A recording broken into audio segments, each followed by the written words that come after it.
on Titan makes his final return again for part 3 or part 4 of the final season, whatever. I'm joined with my fellow brother Isaac. Hi, everybody. Sorry, everybody. You're probably going to see this a lot this episode.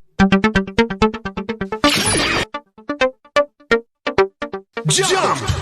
This is Attack on Titan 6th season finale. I have no idea what part this is, even though you just told me, because I'm confused about it. Me and Isaac It's the was fourth season. Fourth season. The fourth season, part 3. Part 3. Okay. Me and Isaac was both confused before we started watching this, because we didn't know if this was just a special that came out a long time ago, or was this the new episode? Because the episode was an hour long. I mean, when it was an hour, I mean an hour. It picked off right where it left off with part 3, season 4, part 2, whatever. It picked up right where it started. It picked up with the rumbling. The Titans are coming.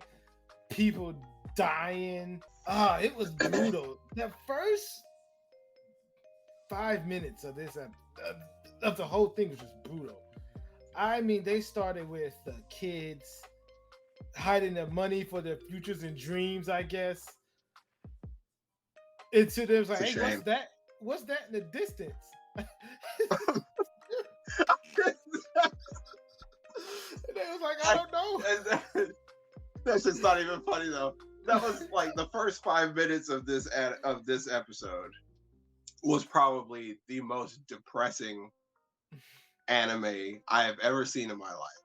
Which I feel like Attack on Titan has always kind of been like that. It's always kind of been of a dour series. But man, watching this, the first 5 minutes of this hour-long episode was like watching a war documentary. But then you didn't know that it had giant monsters in it. It was it was so depressing. Because then, like you said, we were following those kids who were putting their money away. And then you just kind of you got to watch one of these kids get stepped on in slow motion. I was like, are you kidding me? This is horrible. Like, to put it in context, people, like, the giant Titans came and they was just walking through houses. And the debris fell on one of the little boys and crushed his skull. All right, so that little boy is dead. The other little boy got his leg crushed by the rock.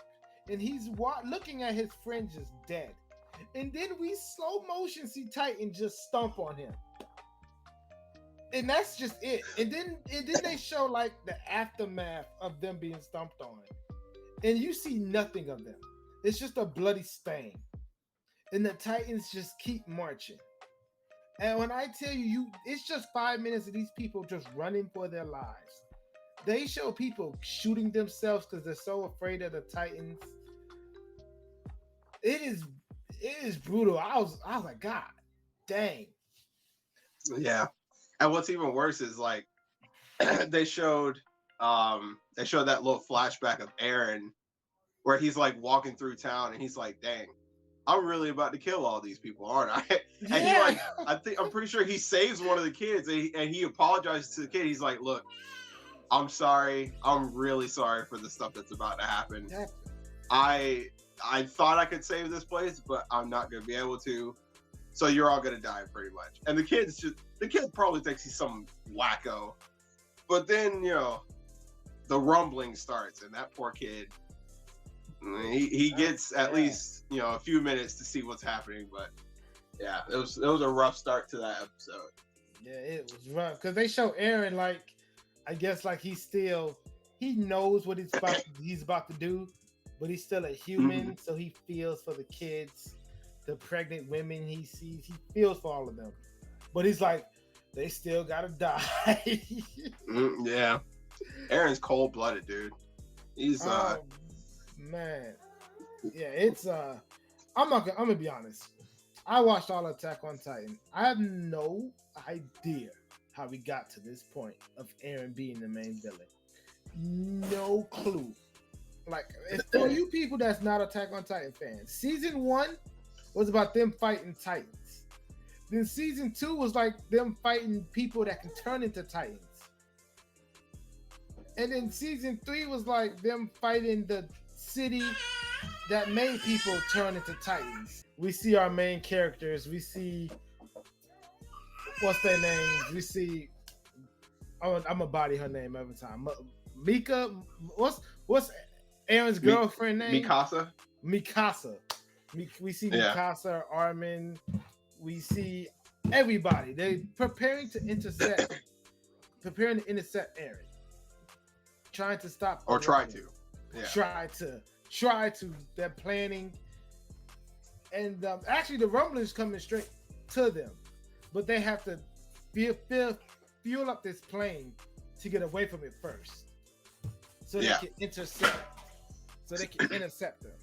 And this is when then we see, like, I guess, the development, stuff like that. I'm gonna be honest, I really don't care for the development no more. I just gotta see how this shit ends. All right, none of that shit. Honestly, yeah. It feels like this show has been going on for so long that it's like I've watched it for this long, and at this point, the characters have gone through so much stuff that they're not even the same. It doesn't feel like they're the same characters that they were at the beginning, except, I mean, maybe a few, like maybe Armin and Mikasa, they still kind of feel like the same. Well, Armin's a little bit more, he's more depressed, ready to fight now. I think he's not as scared as he used to be. But, you know, turning into a Titan will do that to you. So there's that. So we see this cool action scene. The animation, people, is top notch. The budget they have for Attack on Titan is up there. I don't think I've never seen a higher budget for an anime. Maybe Demon Slayer, since I see it on your shirt. But the animation, the soundtrack is top notch. When I tell you, you can see the detail in every movement they're doing when they flying in the air. Every like Titan movement, everything. I mean, every single detail. It's phenomenal. If you're an animation fan, you should just watch it off that. But so they fuel up the plane. It takes off. Well, they try to take off, but they realize they need a few more minutes to take off because it's a plane. So Huge, is her name Huge? Isaac, I'm pretty sure her name's Huge. The captain, the leader. The lady with the eye patch. Yeah, Huge. Huge. Hange, yeah. Hange. So she was like we need somebody needs to stall them because we need more time for the plane. So she decides to, I'm gonna sacrifice myself.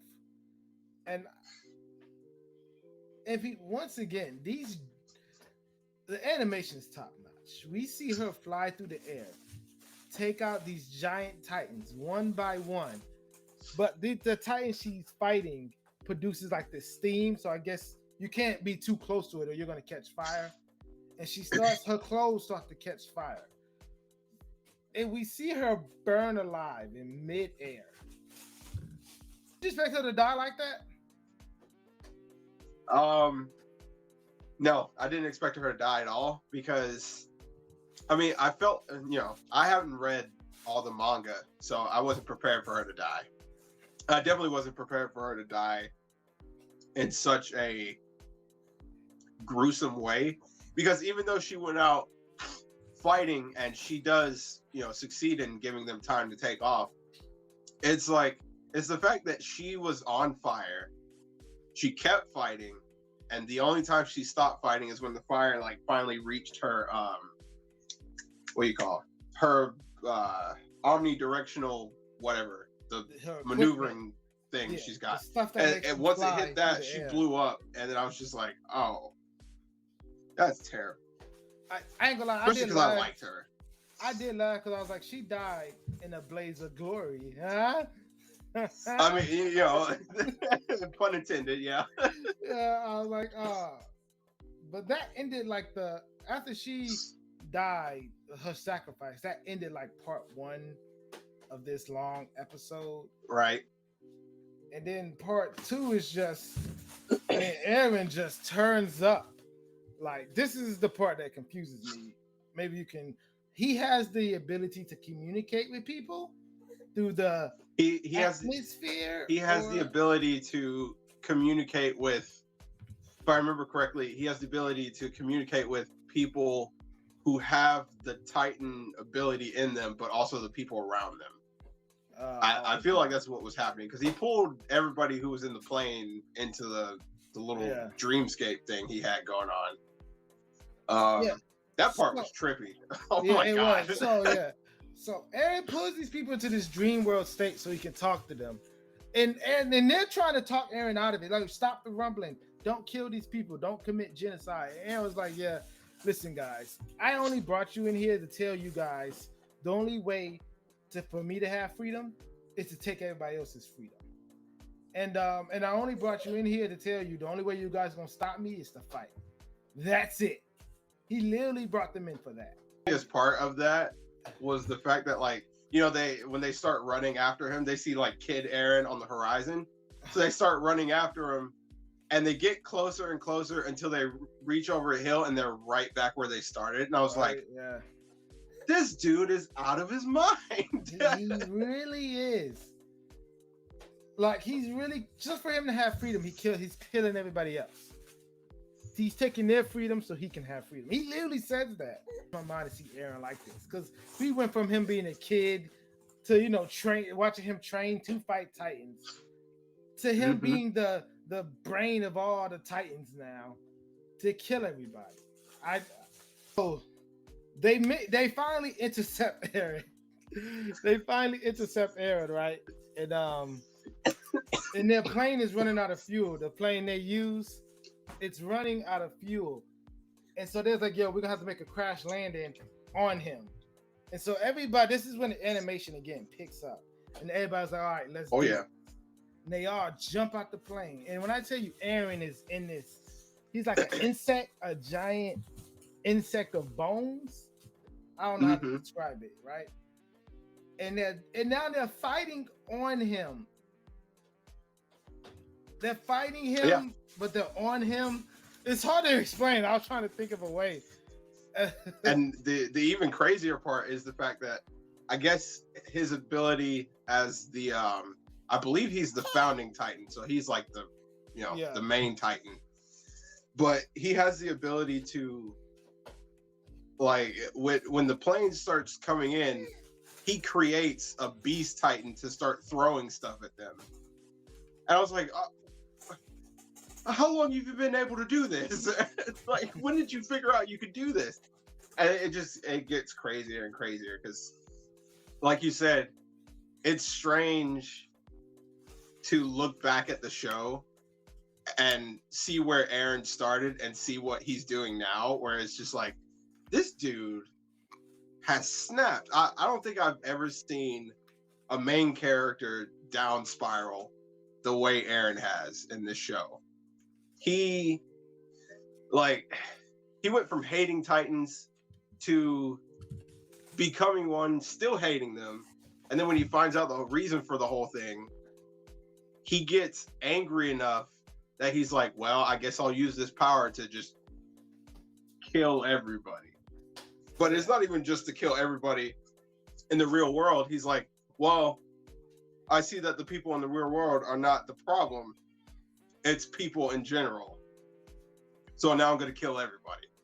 I was like, how did you get here, Aaron? I'm sorry. I agree with. I watched the whole show. No idea how he got to this point. I think the time skip bothered me, I guess. Yeah, I think the time skip is definitely part of the problem a little bit. So I see a lot on Twitter and the internet. They think Attack on Titan is like peak fiction. Do you think it's peak fiction? Do you think it's like up there with some of the greatest fiction ever written? Or you think this show is just popular, people hype it up? What do you think? I think it's a genuinely good story, and it's definitely, I would say, it's definitely one of the most consistently good looking shows to come out, because I can't say I've ever seen a bad frame of the show, aside from like some kind of shifty CGI stuff. But even then, it still looks pretty good. But as for I don't know if I would call it peak fiction. It's a good story though. It's a pretty good story. It's definitely one of the top anime that's out there right now. Especially when I was reading it before they started doing the anime for it. And I think one of the reviews on the back of the book was like, this is Japan's equivalent to, what did I say? Japan's equivalent to The Walking Dead. And I was like, yeah, that makes sense. I mean, I don't know if that makes sense now. It doesn't feel like The Walking Dead anymore. Oh, yeah, but you know, I don't know about that show. It's pretty good. It's still probably one of the most consistently good animes that are coming out right now, for sure. Yeah, I agree with you. I don't think it's like peak fiction. I tell people all the time, calm down. It's not One Piece. It's not peak fiction. It's not it's not One Piece at all, people. It's a good story. It's confusing as hell. And I don't know where. I can't wait to see it. I think that's how I'm going to determine if it's like a great story. Just to see the ending. Because the ending, I cannot predict it. I have no predictions for it. Because I have no idea absolutely not. What they're going to do. No idea. But how would you rate it? One out of 5 Titans. The whole episode, 1 hour long. I can't even front. I'd give it a 5. I mean, it confused the hell out of me, but it's a good watch. I feel like every episode of this thing has been a good watch, and this one is absolutely no exception. I'm gonna have to agree with you. I'm gonna give it a 5 too, because I was like mind blown. I was like, dang, look at this animation, the soundtrack, amazing. So yeah, I'm gonna have to give it a 5 too. 5 out of 5 Titans. I can't wait for episode 2. And oh yeah, people, if you guys are confused like me and Isaac are with Attack on Titan, let us know down in the comments. And we out.